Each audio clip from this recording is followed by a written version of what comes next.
તો નાયબ મુખ્યમંત્રી હર્ષ સંઘવીએ મહત્વપૂર્ણ નિર્ણય લીધો છે। જીએસઆરટીસીના 36,000થી વધુ કર્મચારીઓના હિતમાં આ નિર્ણય લેવામાં આવ્યો છે। પદભાર સંભાળતાની સાથે જ જીએસઆરટીસી અધિકારીઓ સાથે તેઓએ બેઠક કરી હતી। તમામ કર્મચારીઓને હવે 10,000 એડવાન્સ મળશે। અગાઉ ફિક્સ પગારના કર્મીઓને 5,000 એડવાન્સ મળતા હતા, જે હવે 10,000 મળશે।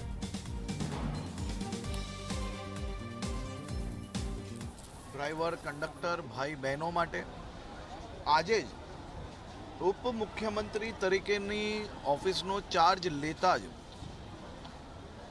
વાહન વ્યવહાર વિભાગની બેઠકમાં વિભાગના સૌ કર્મચારીઓ માટે 10,000 રૂપિયા જેટલા દિવાળીમાં પહેલાં જે ગયા વર્ષે ફિક્સ પગારવાળાને જ આ યોજનામાં 5,000 રૂપિયા સુધી હતું, આ વખતે બધા જ લોકો માટે દિવાળીના તહેવાર નિમિત્તે એડવાન્સ પગાર તો આપ્યો જ, વહેલો પગાર બી આપ્યો ને સાથે સાથે 10,000 રૂપિયા સુધી એડવાન્સ કોઈને બી જરૂરિયાત હોય તો એ જીએસઆરટીસી દ્વારા એ પરિવારજનોને દિવાળીની અંદર મદદગાર થવા માટે અને એમને સહયોગી માટે આ એક પ્રયાસ કરવામાં આવ્યો છે।